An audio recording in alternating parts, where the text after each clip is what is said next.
Alright, so this big confusion about the NDAA that started, well, I assume, because what I've heard from most people is everyone thinks it's like a new thing.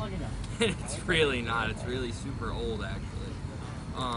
It started as the Espionage Act in 1917. Oh, wow. And when we started World War I, we had this big problem with thinking everybody was a communist or a terrorist. Well, they weren't called terrorists at the time. They're called Communist or a fascist, which we viewed both as enemies to our way of life.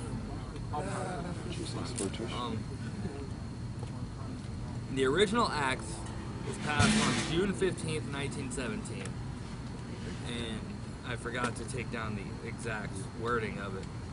But it originally prohibited any attempt to interfere with military operations, to support U.S. enemies, to promote insubordination in the military, and to interfere with military recruitment. In 1919, however, the Supreme Court unanimously ruled in, really can't pronounce this guy's last name,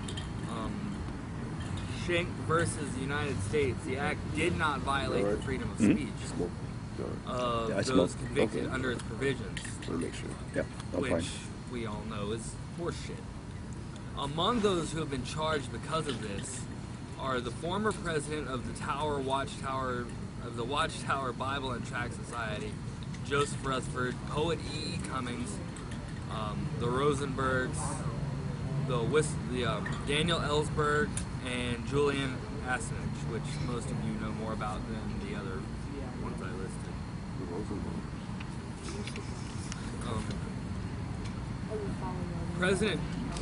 Congressman James Traficant tried to amend the Espionage Act to broaden the application of the death penalty.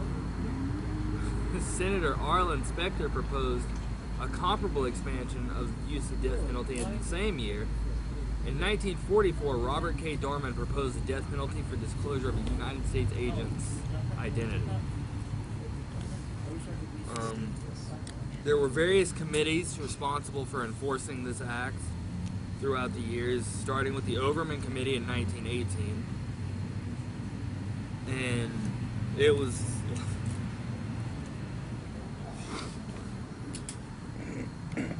Remind me to buy a highlighter next time I'm going to be doing this. Buy a highlighter. During the application of the Overman Committee, Attorney General Watt Gregory, thank you, supported the passage of the act but viewed it as a compromise.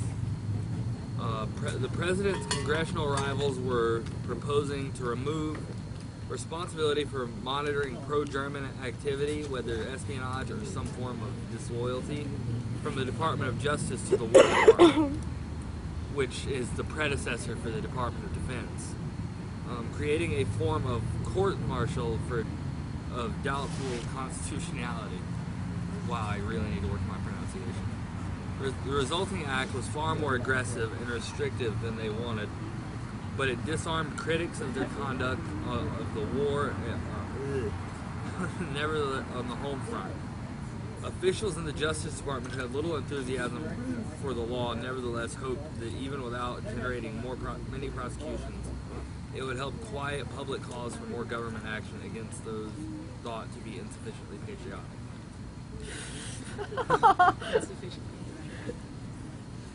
Compromise.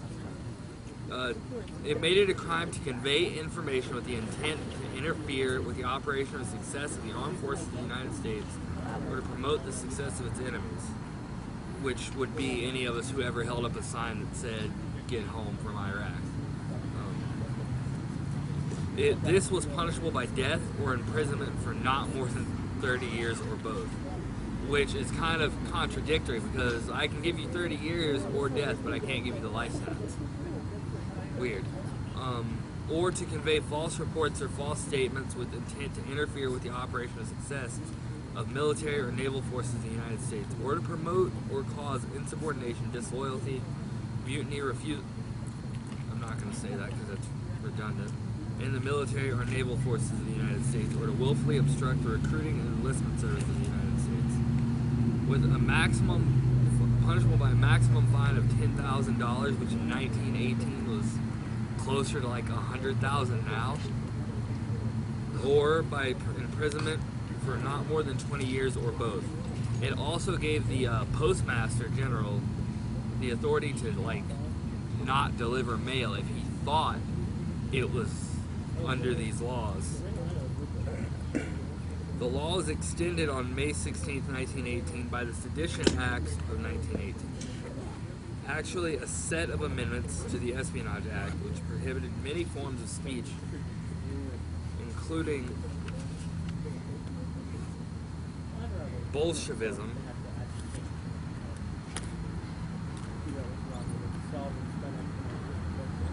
I think I may have mixed up pages. Bolshevism is like, Never mind. Had appeared as a threat during the first Red Scare after the Russian Revolution of 1917. The committee's hearing of Bolshevik propaganda conducted February 11th to March 10th of 1919 had a decisive role in constructing an image of a radical threat to the United States during the first Red Scare.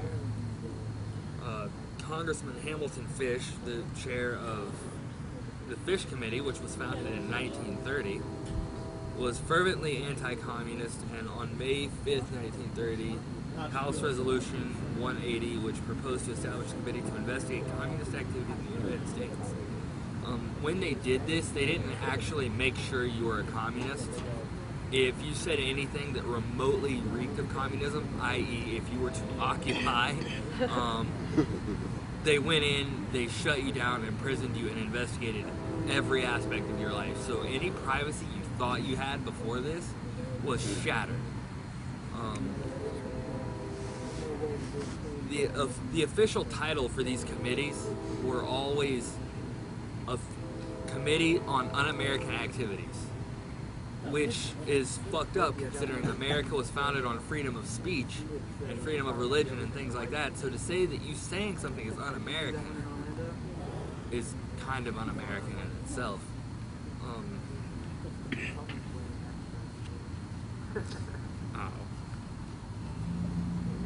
Between 1945 and 1975, almost like over 250 actors, actresses, musicians, songwriters, screenwriters, authors, poets were put on this thing called a blacklist. There was the initial 10, which was called the Hollywood 10.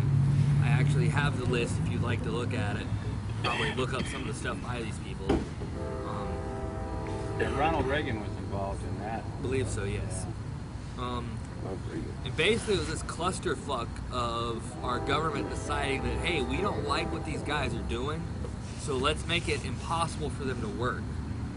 And Charlie Chaplin was actually one of the people on the list for a while, and he was removed after a short time. But he had to go to Europe to find work, which is how we get such great pieces as The Great Dictator, which I recommend watching. I don't know if any of you out here know who Samuel Mostel is, but he also went under the name Zero Mostel. Yeah, he was a pretty awesome actor according to this. He was a Tony and Obie Award winner.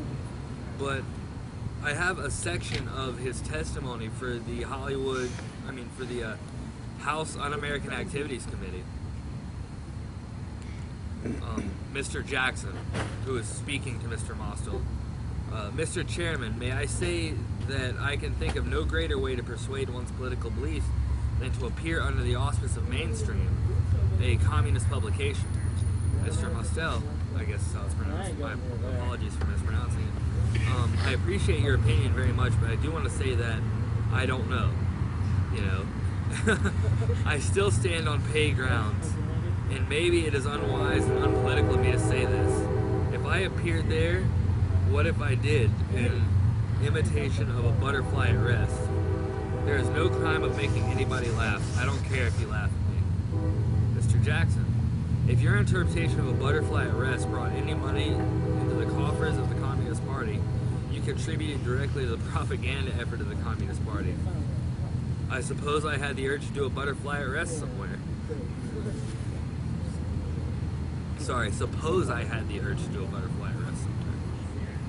Mr. Doyle, another member of this committee. Yes, but please, when you have the urge, don't have such an urge to put a butterfly at rest by putting money in the Communist Party coffers as a result of the urge to put a butterfly at rest.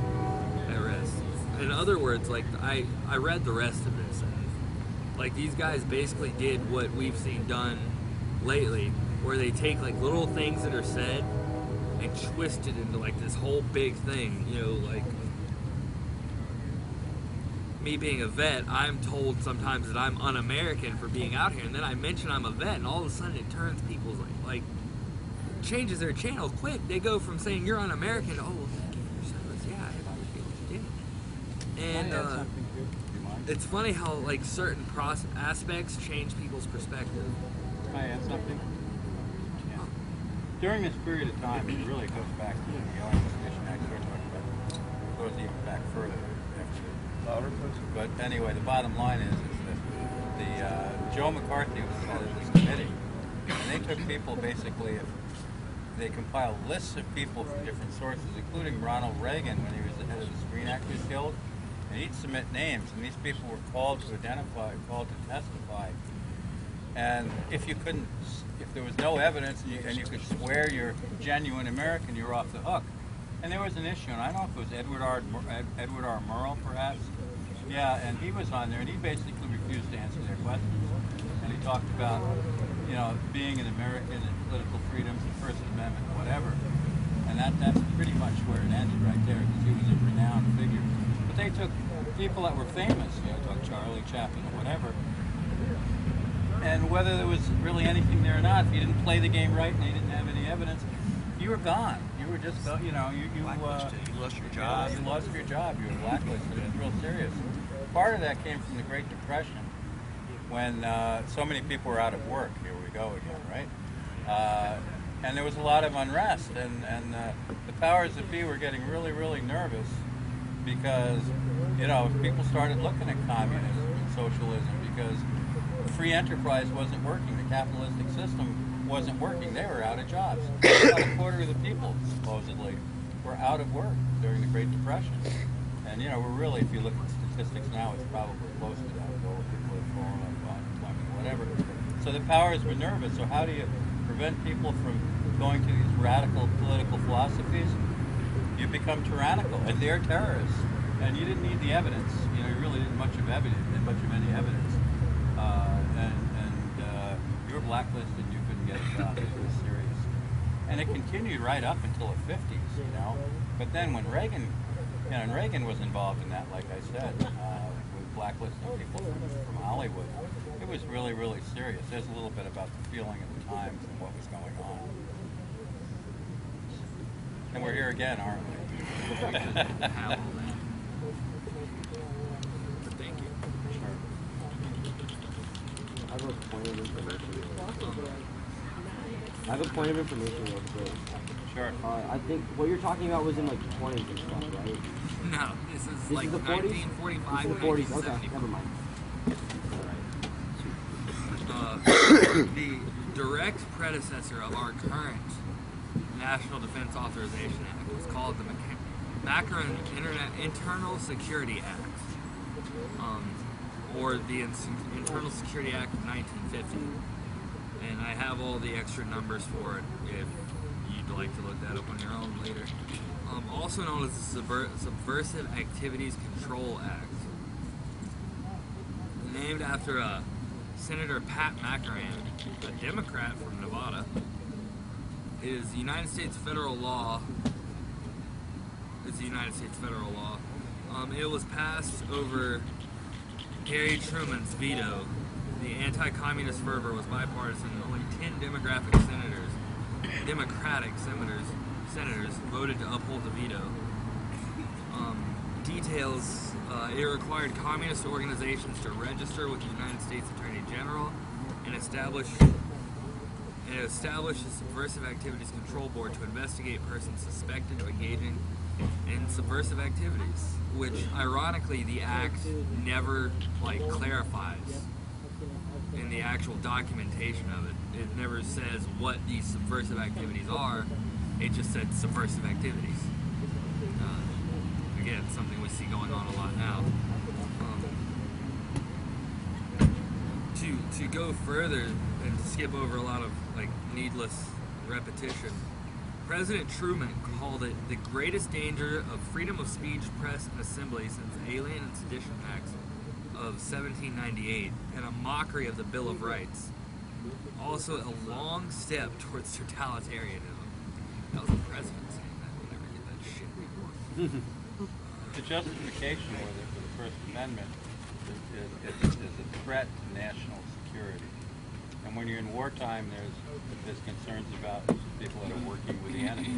There's concerns about plans that are made, military plans being released so the enemy gets them, those kinds of things. So that's what makes them constitutional in some cases. Absolutely not. By the Supreme Court. The average citizen never knows those, so they're not responsible to uphold any laws. But technically speaking.